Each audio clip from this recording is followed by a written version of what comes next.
and happy Thursday. Today is Thursday, February 17th, and this is a shout out to our mom because today is her birthday. Yep, she's 85 years new.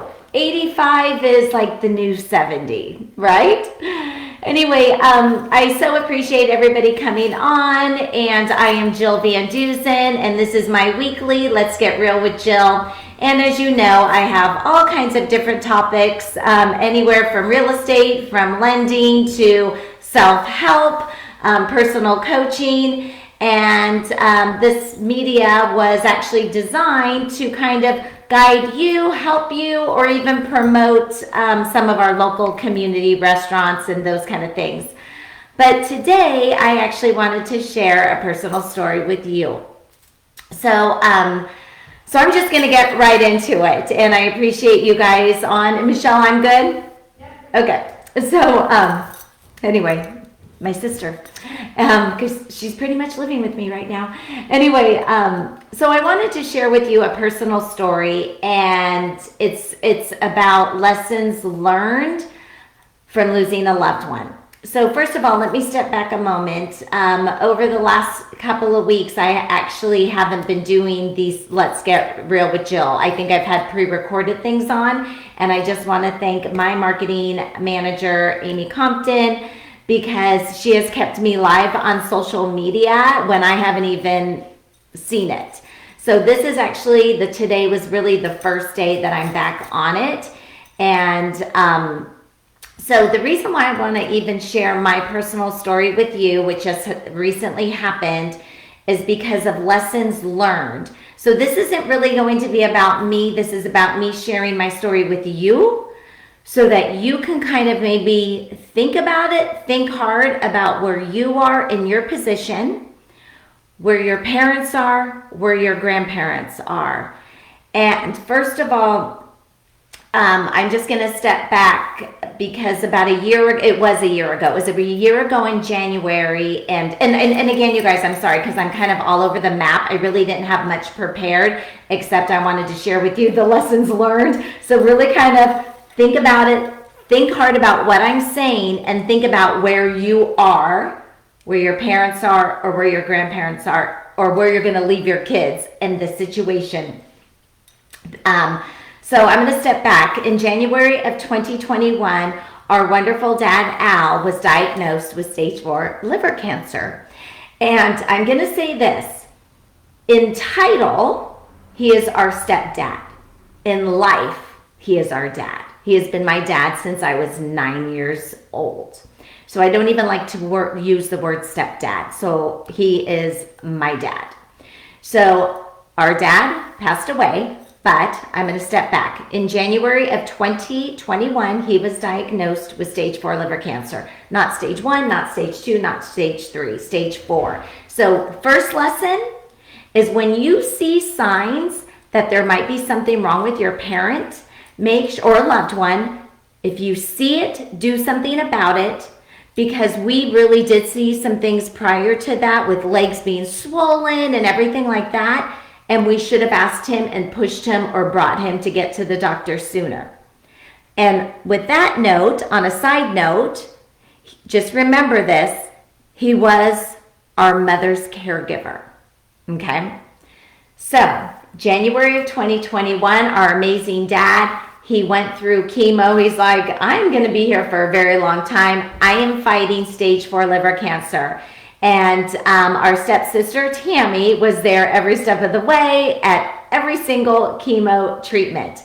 And that is what he did pretty much the year of 2021. And he was so strong and really just a light and what he went through, but he was super, super strong. So I think his strength kind of caught us off guard of what we just faced the last couple of weeks. So if you saw him at the store, you would never have known what he was going through. The only thing he lost was his hair. He never lost his personality. He never lost his will to fight cancer. And he was also never lost the will to be our mother's caregiver. So that last year, we enjoyed so much time with him. So that's really lesson number 2. If somebody is sick in your family, never take it for granted. And every minute you can spend with that person is every minute that counts. And so I'm going to speed up now to January of this year, January 2022. So in January 2022, our dad started to ask us to do things, which he never did before. He would say, honey, can you go pick up your mom's prescription at Kaiser? Honey, can you maybe call this person? Oh, honey, what are you going grocery shopping today? Can you pick up groceries? He's not even asking just me. He's, of course, asking all of the siblings and the ones that live here. And so Tammy, this is another lesson learned, is she's like, okay, we all knew this is not our dad's personality. Something is changing. And so she called the doctor immediately and said, hey, this is how dad's feeling right now. And we know he has chemo coming up. And the doctor said, okay, let's get him in for a CAT scan right away. So right before that, while he was asking us to do things, which again is so not like him, it's never been like that, I said, you know what, I'm going to start spending more time with him. And I'm so thankful I did. And this was during the 49ers getting all the way to almost the end, but didn't, because he's a 49er fan. So I was invited, of course, to different 49er football parties. And I said, no, I'm going to go and spend it with my dad, Al, and just enjoy this football time with him because something's going on. And we didn't know yet. So from that point forward, which was what, mid-January, then I was pretty much there constantly every day, whether it was just running errands or spending some time with them. So fast forward or go backwards to the last week of January is when his CAT scan was scheduled, and that Friday, that was a Tuesday, and that Friday he was actually supposed to do his other chemo treatment, but we were going to do the CAT scan first. But his daughters were about probably a week sooner than that, started sleeping there. Tammy started sleeping there because remember, he was the caregiver of our mom, and we had not assessed that situation. And now we had to be the caregiver for him. And remember, that was never our life. That was never, he was always he always took care of everybody else. And now the tables turned. And so Tammy, she was sleeping over every night. She was telling us, here's what's going on with your mom. You know, she needs a lot. He can't do these things for her anymore. So as we got closer, that last week, as soon as, she was staying over there, his daughter Dawn would come, all the grandkids were coming, and then we had to take shifts to watch football with him. And so that last week, he has his CAT scan on Tuesday. I was so thankful that pretty much from that Sunday forward, I just stopped everything. I stopped work, and everybody knows how real estate is. It's constant. My clients have been great, and I stopped everything because I just wanted to be there with him every single second that I got, and I'm so thankful for it. And I pretty much slowed things down in mid-January, not knowing what we even could expect. So Tuesday and I was there in the mornings, which was really, really cool. So I got to spend morning time with him. And Tuesday came, and he did his CAT scan. And of course, Tammy was there after her work, and so she got to spend evenings with him, the nights, and would give us the 411. So again, caregiver for our mom. So that was Tuesday. Wednesday, we were getting the results of what is this going to look like. Wednesday, we get the results. This is the last week of January, and the call was at 3:30 with his very great doctor. So it was my mom, our dad, Tammy, and I. And the doctor was our dad called him his brother and was so thankful for him. And so on that day, At 3:30, we get the call, and we're on the conference call with the doctor, who was just so gentle and so loving. And he said, our dad has up to 3 months to live, and that for care, he's going to do hospice right away. And we knew every day it was changing. Every single day, he was getting worse. And my sister, she had a flight out for that Monday because she lives in Ohio, and that was the week they were having their terrible storm. Melissa and Christopher, they were going to be flying out that same week on that Thursday, Friday. We thought we had time, and because it was Wednesday. So hospice comes on Friday, they were absolutely terrific. Our dad is declining. And I'm literally there every day. And so that's that lesson, you guys. If you know, or if you don't even know, just spend as much time with that person. Say what you want to say. And I was able to say what I wanted to say. And I was able to ask him, how do you want us to take care of mom? Because he was her caregiver. So that, I loved spending the mornings with him. And then of course, family was there always in the afternoons, and his kids and grandkids and everything. And he loved that. And he knew the Ohio family was, he would talk with them. They're sending pictures. He knew they were going to be out. So that was Thursday. Friday comes and hospice comes, and all he wanted was his bed. And it got to that point where that the Tuesday he's at a C-scan. He's going to the post office because my mom wanted gifts sent to Cameron, her granddaughter, who's turning 1 that week. And he went to the post office. He went and got a C-scan. By Friday, he's at hospice. Hospice comes. He gets his bed. That's all he wanted. And we spent all this kind of time with him. And then by Saturday morning, our dad passed. And we were all shocked because we all had hope that he was going to be here longer.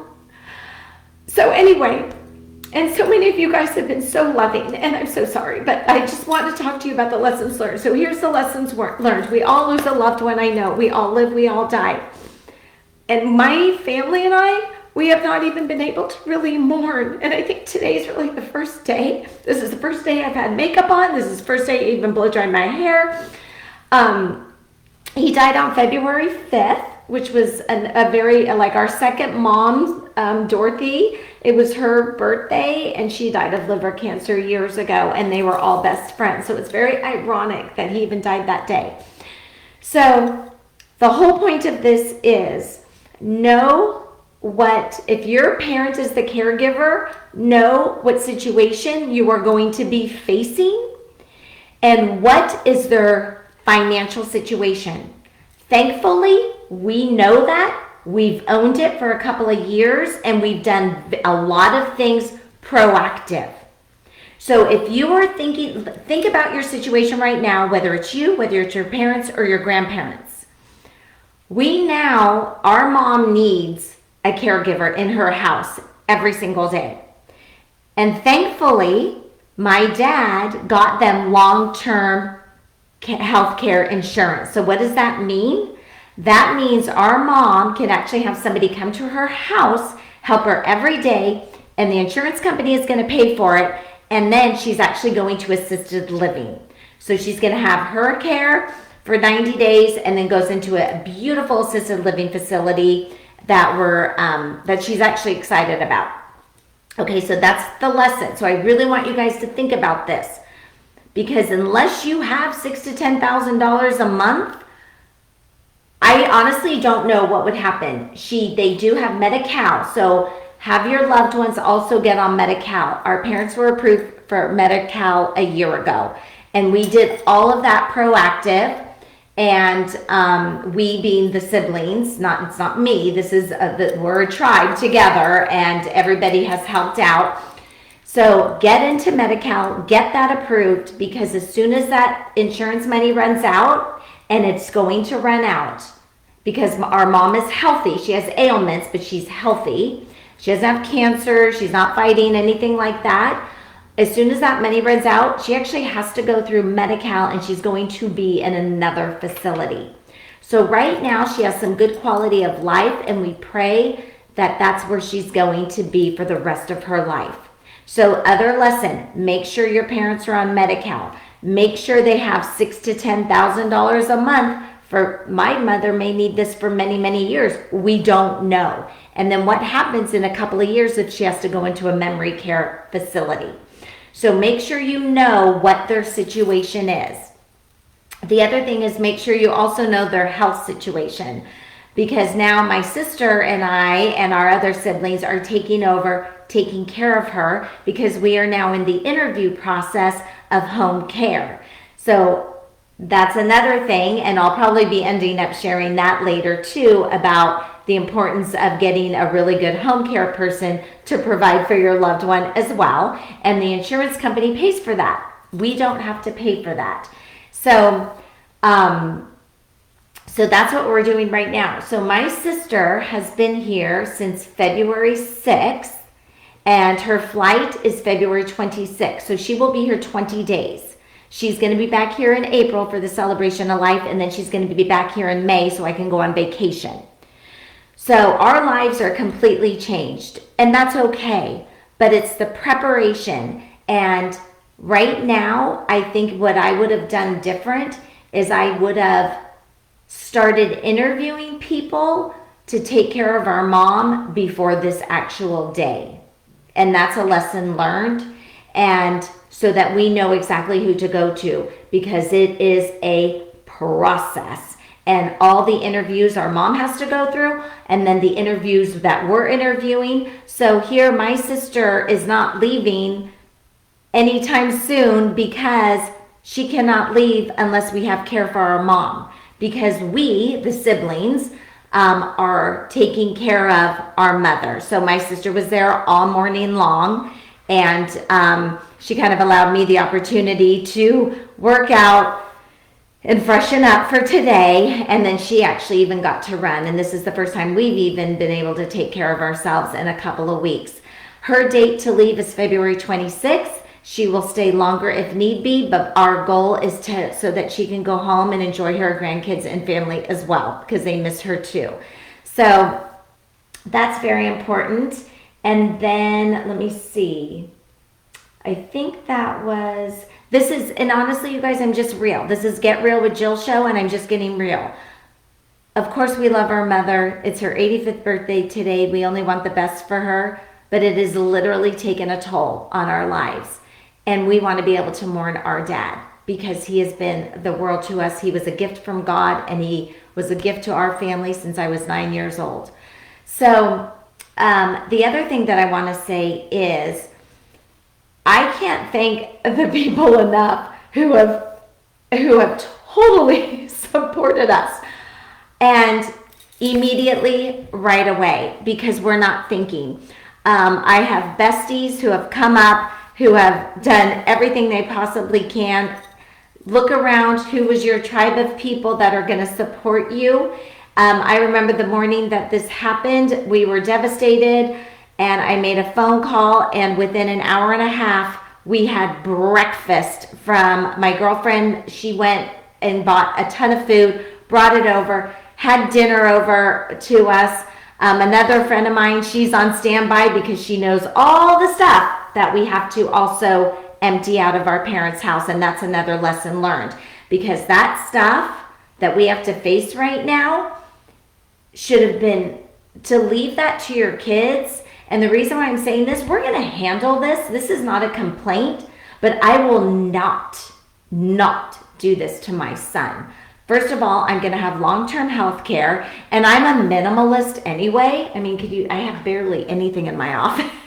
This is how I live. And we should have been selling stuff a long time ago. It is what it is. And thank God we have the best step siblings ever. And I don't even want to call them step, but as titled they're step, but in life they are not.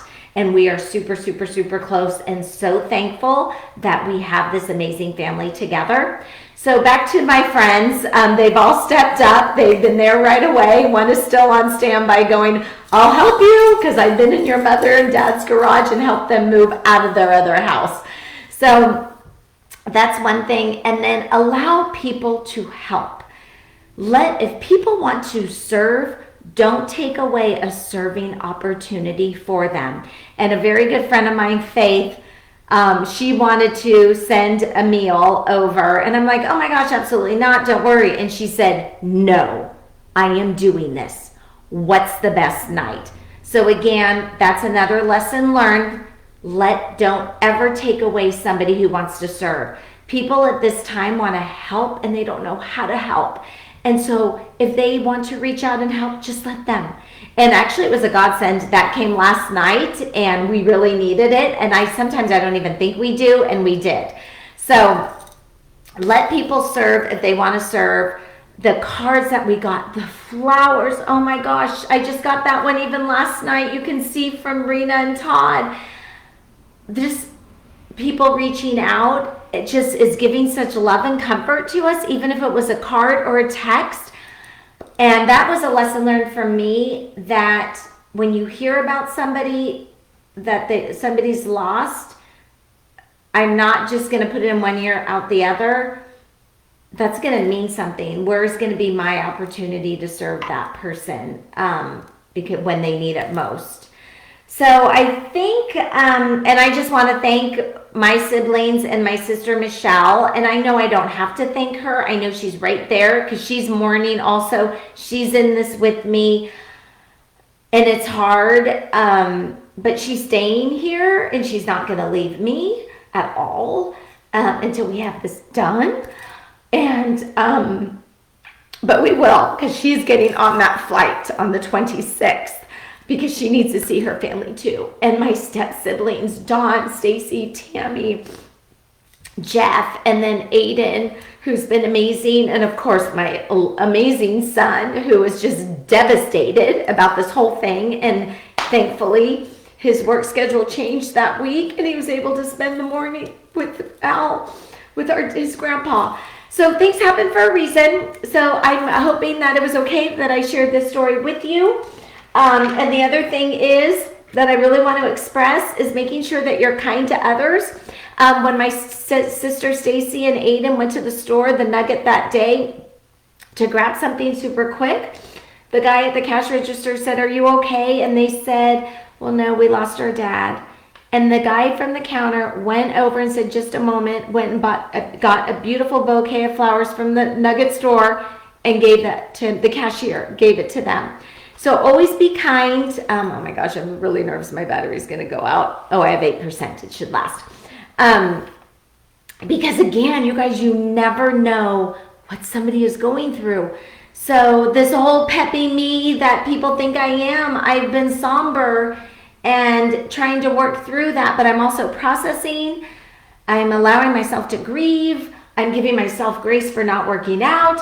I'm giving myself grace for having wine with my sister and Sherry, and overeating and having sugar. Yep, that's what I did. And today I'm back to working out, and hopefully, and my sister is too, so hopefully together we can start kind of getting our lifestyle back to normal, but allow ourselves grace and allow ourselves time to grieve and to continue to have a patience hat on, because we do need that. But again, you guys, be kind to somebody because you really never know what they're going through. And if you're having a struggle, your kindness to somebody else is going to help with your heart to shine. And if somebody cuts you off in the Costco parking lot or just does something stupid, just let it go. Just let it go. And smile, because you really don't know what they're going through.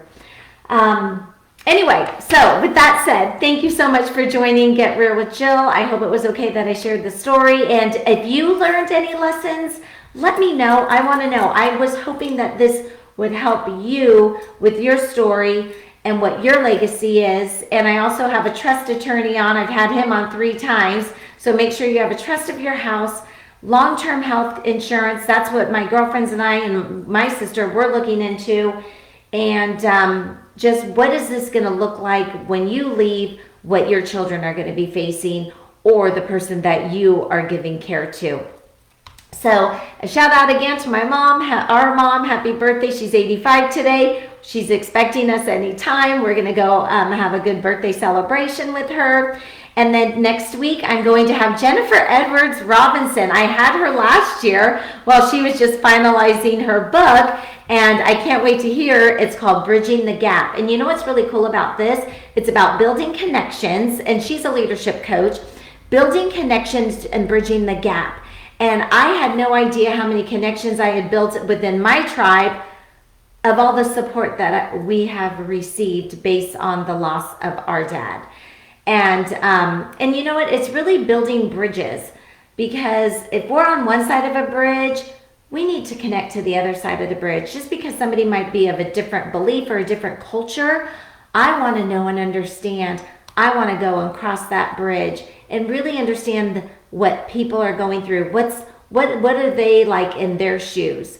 So join me next week for a second return of Jennifer Edwards Robinson and Bridging the Gap, her Bridge the Gap, her new book.